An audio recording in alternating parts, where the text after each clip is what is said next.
Bonjour à tous, très heureuse de vous retrouver pour cette nouvelle édition de 15h dont elles sont les faits saillants. Le Premier ministre a décoré le vice-président de la Société financière internationale de la Banque mondiale. Et en Syrie, l'explosion d'un camion piégé fait plus de 40 morts à Azaz, un fief de la rébellion proche de la frontière turque. Bonjour à tous et nous entamons cette édition par cette remise de médailles. Le Premier ministre Abdelkader Kamel Mohamed a décoré ce matin Mohamed Ibrahim Gouled, vice-président de la Société financière internationale affiliée à la Banque mondiale. La médaille de l'ordre national du 27 juin a été remise à ce dernier. Mohamed Ibrahim Gouled a été nommé récemment vice-président de la Société financière internationale, société liée à la Banque mondiale. Il occupe ainsi un poste de haute responsabilité au sein de cette institution financière. La cérémonie de remise de la médaille s'est déroulée en présence du ministre des Finances, Ilyas Moussa Dawalé, du ministre de l'Éducation nationale, Moustapha Mohamed Mahmoud, le secrétaire général de la primature, Naguib Abdallah Kamil, et le gouverneur de la Banque nationale, Ahmed Ousmane. Toujours en nouvelle nationale, à l'Assemblée nationale, cette fois s'est tenue une conférence des présidents. Le président de l'Assemblée nationale, Mohamed Ali Hamed, a dirigé aujourd'hui une conférence des présidents. Celle-ci a réuni des chefs de groupes parlementaires et des présidents des commissions. L'ordre du jour de cette réunion portait sur l'examen de plusieurs projets de loi à soumettre aux commissions permanentes et a fixé donc la date de la tenue de la prochaine session plénière publique qui aura finalement lieu le 11 janvier prochain.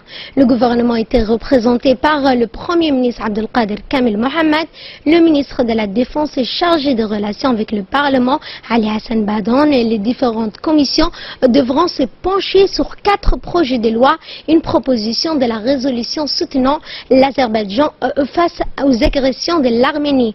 Toujours en Assemblée nationale, cette fois la commission des affaires étrangères présidée par Madame Aïcha Dabar a tenu sa réunion ce matin. Les discussions ont porté essentiellement sur le projet du don turc pour la construction du barrage Wea PK-17. Le deuxième projet rentre donc dans le cadre du programme qui va intervenir dans toutes les 3 régions, à savoir Dikil, Tadjoura, Arta, et ce qui est mis en échelle du programme GTD, qui a été donc clôturé en 2014. Ce programme cible plus de 11 000 ménages dans notre pays. Le ministre de l'Éducation, Ahmed Mohamed Awale, le directeur de grands travaux, Awale, et le directeur de l'UGT ont donc participé à cette édition.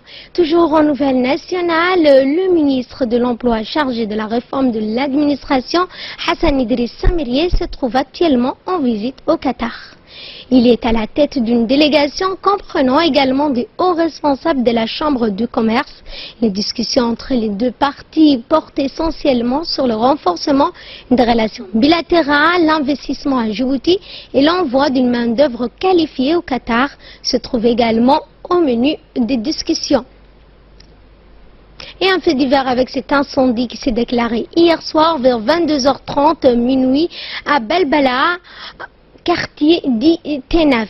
Le sinistre a ravagé 4 maisons et jeté leurs occupants au trottoir. Les sapeurs-pompiers ont fort heureusement été vite mis en alerte pour circonscrire le feu, sinon des dégâts auraient été plus lourds et plus importants. Fort heureusement, aucune victime n'est à déplorer. L'origine de l'incendie n'est pas encore identifiée. Les habitants de ce quartier populaire ont rendu un vibrant hommage donc au corps des pompiers pour leur rapidité d'intervention et leur efficacité. Et l'attaché religieux de l'ambassade d'Arabie Saoudite à Djibouti a organisé ce matin un séminaire sur le respect des guides du pays. Ce séminaire est organisé en collaboration avec le ministère des Affaires musulmanes, de la Culture et des biens waqf. La cérémonie d'ouverture s'est tenue en présence notamment de l'attaché religieux de l'ambassade saoudienne, Cheikh Abdurrahman Ahmed Hakami, du directeur des affaires musulmanes, Salah Ahmed Abdallah. Le séminaire est animé par le chef du haut comité de la fatwa, Cheikh Abdurrahman Mohamed Ali, et M. Ahmed Abdallah, professeur de l'Institut islamique. islamique. Les intervenants ont tour à tour donc salué cette initiative qui met en lumière les bonnes relations entre notre République de Djibouti donc et l'Arabie Saoudite. Tous ont donc appelé au respect du guide des pays. Et notre sujet magazine du jour, nous le consacrons à un petit animal qui a fait sa réapparition dans nos contrées alors qu'on pensait qu'il avait été décimé. Ce petit se nomme Koudou. Après une absence de plus de 60 ans, le petit Koudou appelé Sarah en Afar et Godir en Somalie revient à Djibouti. 4 sont hébergés au refuge des camps de Douda. Explication avec Mohamed Abdelrahman. Après une absence de plus de 60 ans, les petits Koudou, appelés Sarah en Afar et Godir en Somalie, revient à Djibouti. 4 sont hébergés au refuge des camps de Douda. Les petits Koudou existaient bel et bien à Djibouti il y a plus de 60 ans dans notre pays. Certains Djiboutiens évoquent sa présence dans notre pays. Dans les régions montagneuses de Goda ou Mabla, les noms de lieux comme Saradaba ou Mongoda existent encore.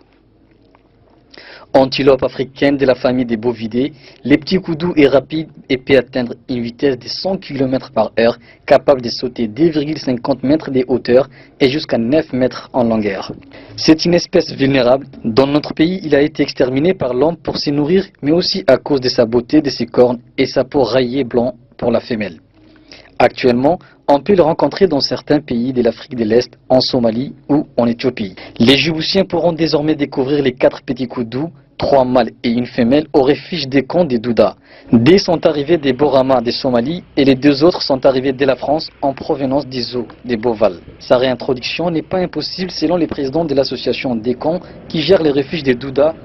On a vu les zèbres revenir, on a vu les ânes sauvages de Somalie. Là, il s'agit d'antilopes qui existaient à Djibouti, on pourrait dire, il y a 50, 60 ans.